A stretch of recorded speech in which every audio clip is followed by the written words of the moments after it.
gorgeous Italian leather bag from Marshall's. It was such a deal.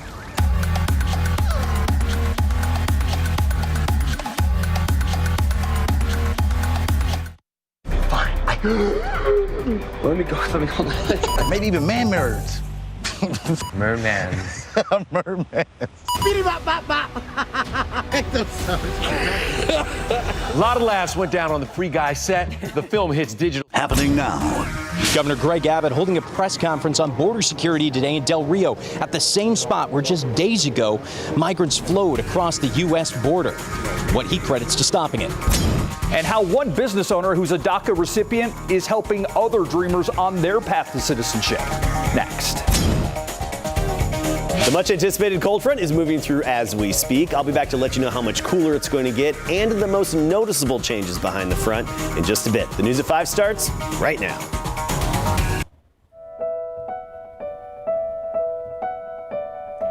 First at 5, Texas has to step up. Governor Greg Abbott delivering a message about helping out in Del Rio while visiting that small town today. A flood of asylum-seeking migrants there, mainly Haitians, was at least in part caused by the assassination of Haiti's president in July and a massive earthquake in August. Garrett Berger live in Del Rio with the very latest and what the governor has to say about all this. Garrett. Well, we can't get close enough or past this fence to see it, but there is a makeshift camp under the International Bridge where migrants have been camped out. Now, the federal government has begun deporting people out of there, removing thousands so far. Now, Del Rio's mayor says that there are still about 8,600 people left in there. And while it's the federal government that has sent hundreds of Homeland Security personnel to help and also is the one that's deporting people, Governor Greg Abbott trumpeted the state's role in the falling numbers. Because the Biden administration has been promoting and allowing open border policies, it has been the state of Texas that had to step up and address this challenge. Governor Greg Abbott hammering the Biden administration today during a news conference for what he called its open border policies.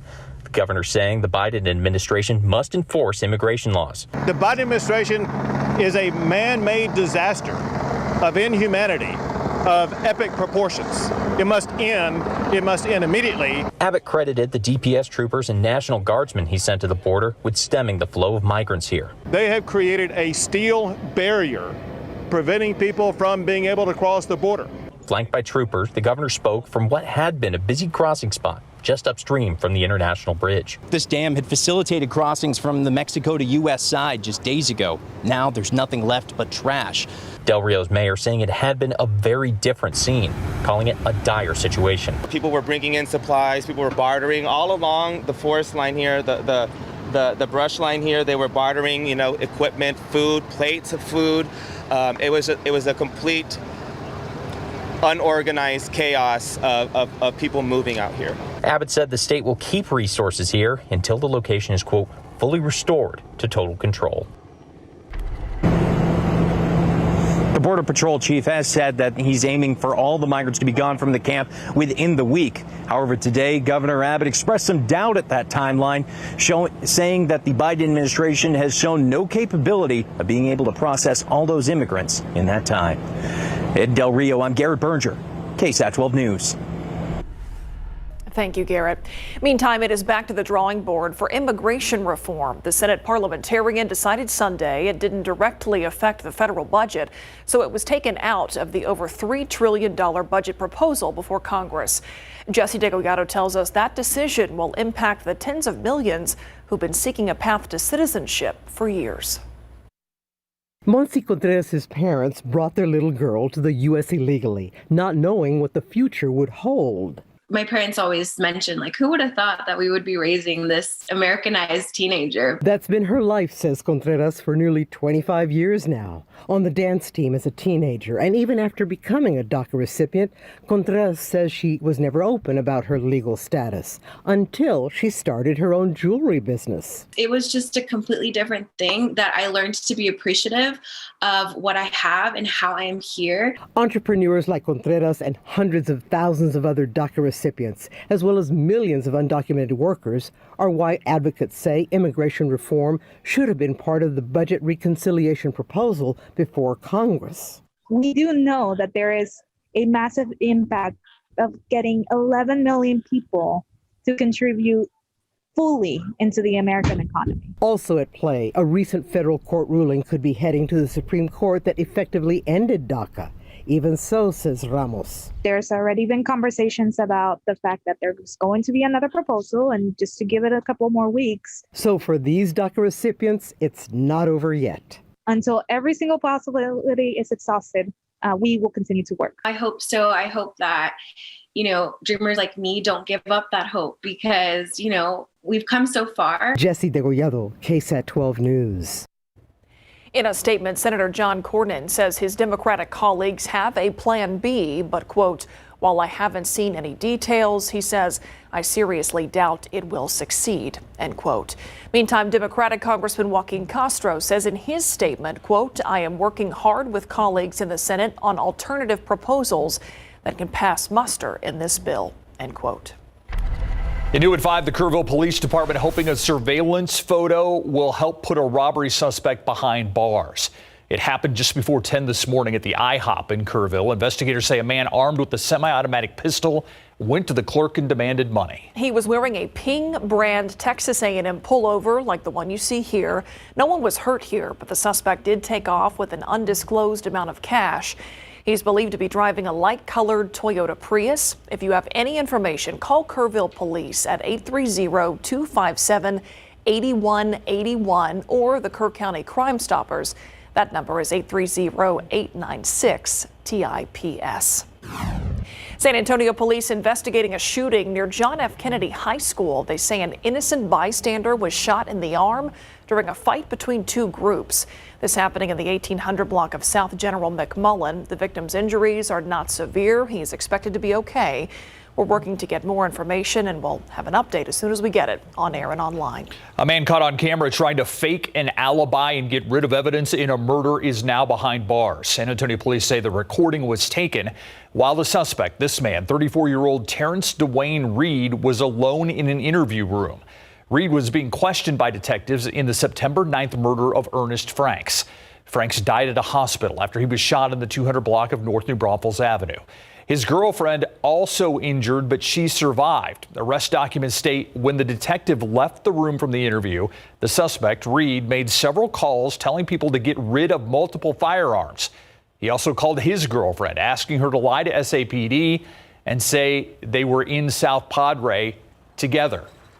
Reed is now charged with murder and aggravated assault.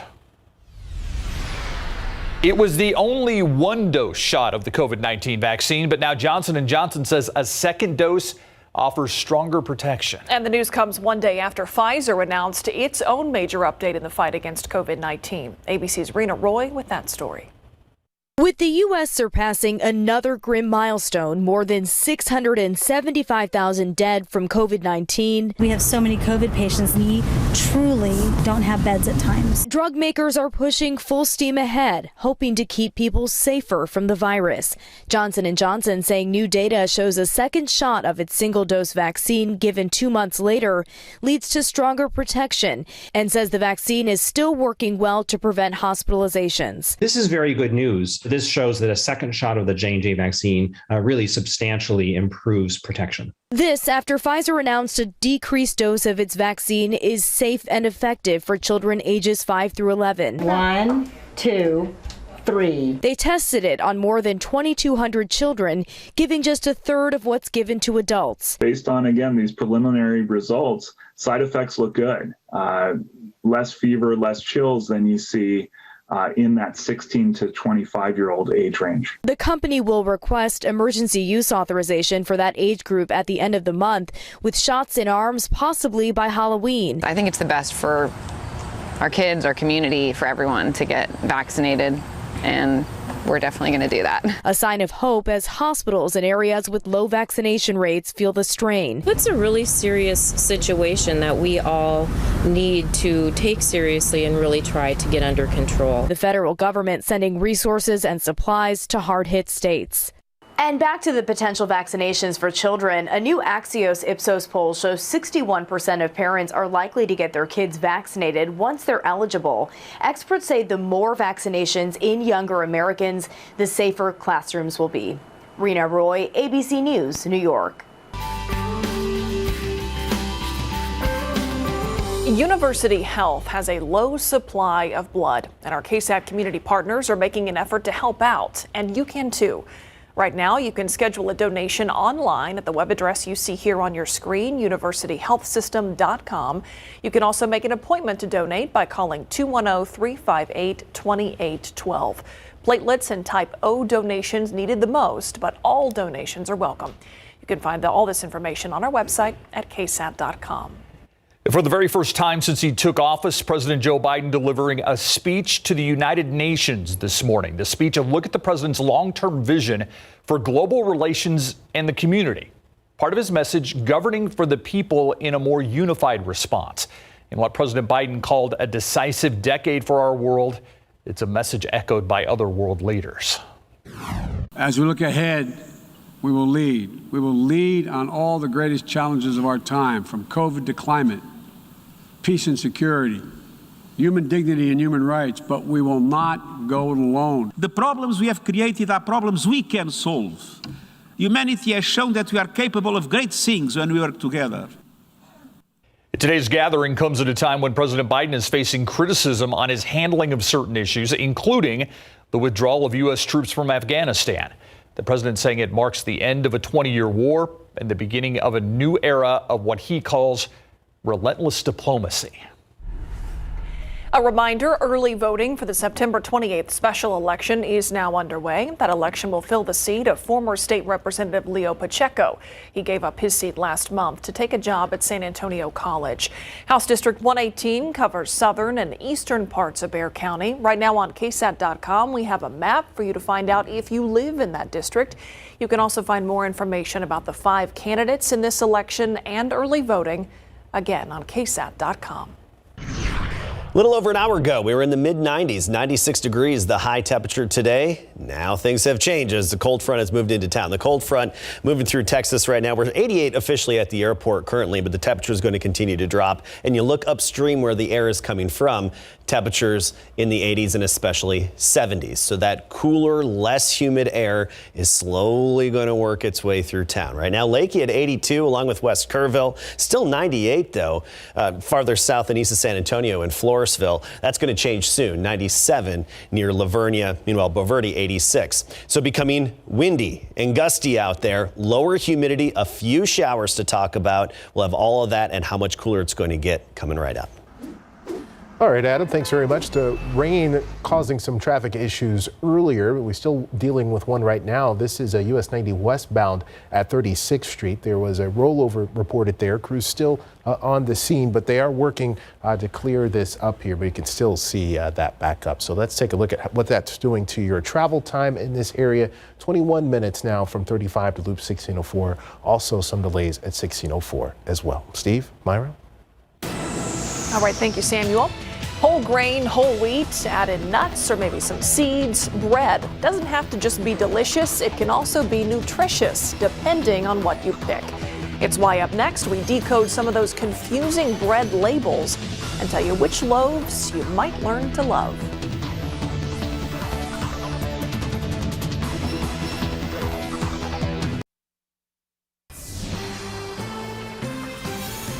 New at 5, healthy bread. Yes, those words can go together. We often hear that bread is a guilty pleasure. It's carb heavy, full of empty calories. But nutritionists say that bread can be part of a healthy meal depending on what's in it. 12 on your side's Marilyn Moritz with 3 recommended breads and what you should look for on the labels. The bread aisle. It's a lot more than white wheat and rye. You see labels like multigrain, made with whole wheat, grains, and seeds. To make the healthiest choice, Consumer Report says look for whole grains listed first on the ingredients. A whole grain offers more nutrition than a refined grain, and whole grains are linked to a lower risk of heart disease, diabetes, and certain cancers. But labels can be confusing. For instance, a bread labeled multigrain or 12 grain can actually have a mix of grains and even some white flour. Breads labeled 100% whole grain or 100% whole wheat won't have other flours mixed in. Less than half of the breads that we looked at that were labeled multigrain, oat, made with whole grain actually contained just whole grains. Keating says the best healthy breads also have minimal additives, 2 or 3 grams of fiber a slice, less than 150 milligrams of sodium, and 2 or few grams of added sugars. Nuts and seeds are an added bonus in bread. They add flavor, crunch, healthy fats, and fiber. So here are 3 breads CR recommends. 365 Whole Foods Market Organic Ancient Grains. It has 16 grams of whole grains in a slice. Nature's Own 100% whole wheat. It has very little added sugar. And a slice of Dave's Killer Bread Organic Power Seed has more than a serving of whole grains. Spread with PB, and you have a protein-packed snack. Marilyn Moritz, KSAT 12 News. I think we're all in agreement we like the peanut butter toast. There you go. Live look outside, 88 degrees, yes. We had some showers come in with this cold front, Adam. We did. The cold front's pushing southward right now. Those of you farther south of San Antonio, I know you're still waiting on it. And even locally thinking, okay, I've noticed a few changes, but when am I really going to feel it? You have to give it some time as we go through the evening. The showers that we have out there, they're going to be ending in the next several hours, or next few hours, really. The humidity's going down. The wind is picking up, and we do have some cooler mornings ahead to talk about. So let's get right to it, starting with the radar. This is over the past 2 hours, and you see some of that activity out there moving north to south. Not a whole lot of it, but we did have a few little downpours, particularly right over the airport, McAllister Park area, some locations on the north side of town, even toward Castle Hills. And now really what's left over is right along I-35 southwest of town. We're talking Natalia, Devine area, and some locations along I-35. But otherwise, that's pretty much it, with the exception of some parts of the western portions of our viewing area where we have some of the scattered showers as well. So here's the bigger picture and some of that scattered activity stretching down toward the Rio Grande. You look behind the front and there really isn't anything in terms of showers, just some high clouds streaming overhead. And that's what I think we'll have in place later on tonight. So there's the boundary, some of the heaviest rain, most widespread showers. You have to get into the mid-south there, especially Mississippi and parts of Arkansas and points northward. That's where they have most of the moisture. This is it for rain chances until we get into early next week. So we're looking at a sunny and dry stretch of weather tomorrow all the way through the weekend. Let's talk about the wind. You can see that wind shift indicating the cold front and the leading edge of that cooler, less humid air mass. You see the wind has shifted out of the north, basically along and north of Highway 90. And we've had some gusts up to about 20 to 25 miles per hour. That's going to pick up. I think overnight tonight, wind gusts around 30 to 35 miles per hour. Here's another big change that's on the way.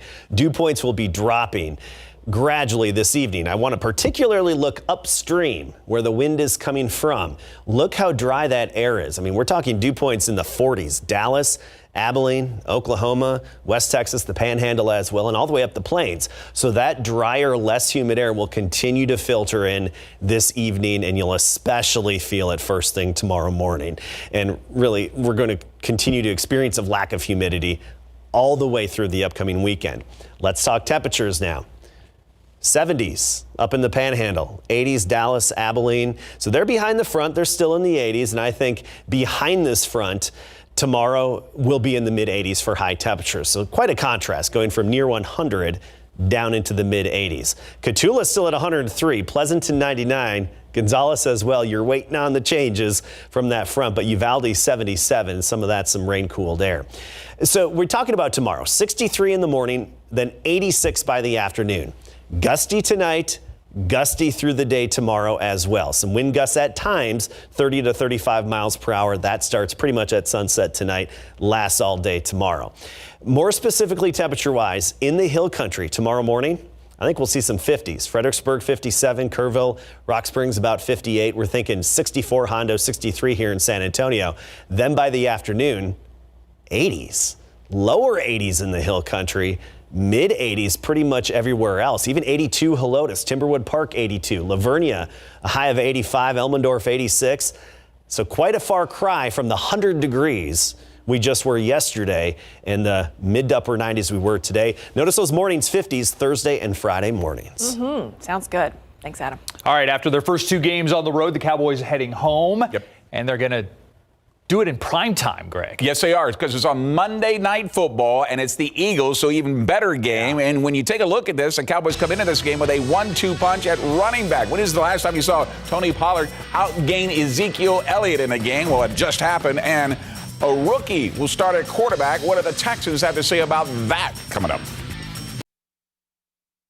Pro football coverage, powered by Davis Law Firm. The Dallas Cowboys have a little extra time to prepare for their NFC East rivals, the Philadelphia Eagles, since their clash is slated for Monday Night Football. Now, one of the success stories on offense in their 20-17 victory over the Chargers in L.A. was the run game. Tony Pollard and Ezekiel Elliott combined for 180 yards, with Pollard reaching 109 yards ahead of Zeke's 71. How much does the threat of Zeke help Pollard? That question was put to Cowboys head coach Mike McCarthy. The run styles play off of one another is very useful, especially for game plan, and the fact that you don't have to lean one way or the other too, because Tony can run all the concepts, Zeke can run all the concepts. So with the balance we were looking for, I think Zeke was 44 plays and Tony was 21. So I mean it's a long year. So that I really like the combination that we're using there. So I would say they complement each other very well. All right, the Houston Texans will go with rookie quarterback Davis Mills to start this Thursday night against the Carolina Panthers, as Saturday starter Tyrod Taylor injured his hamstring on this 15-yard touchdown run in their 31-21 loss to the Browns in Cleveland on Sunday. The Texans will not activate controversial quarterback Deshaun Watson. Instead, they will elevate Jeff Driscoll from the practice squad as Mills' backup. So does a veteran like Brandon Cooks pull a rookie aside when he's told he's the man now? Not really. It's one of those things you just go with the flow. In my opinion, when you overdo it like that, you start talking and you just get in his head. So I just let him be him and just let him know that we got him. And I think that's what we all did. Having a bunch of vets just to be able to, be behind him, that he can trust and lean on. Really, any guy on any position. You're talking about the O-line, bunch of vets, receiver room, the running back room. So I think that helps and goes a long way. There are reports that the Spurs have been involved in trade talks with the Philadelphia 76ers for forward Ben Simmons. Now this report out today, Simmons will not report for the start of training camp for the Sixers next week. That's according to ESPN. The 25-year-old star has reportedly told the team he wants to trade out of Philly and will never wear the Sixers uniform again.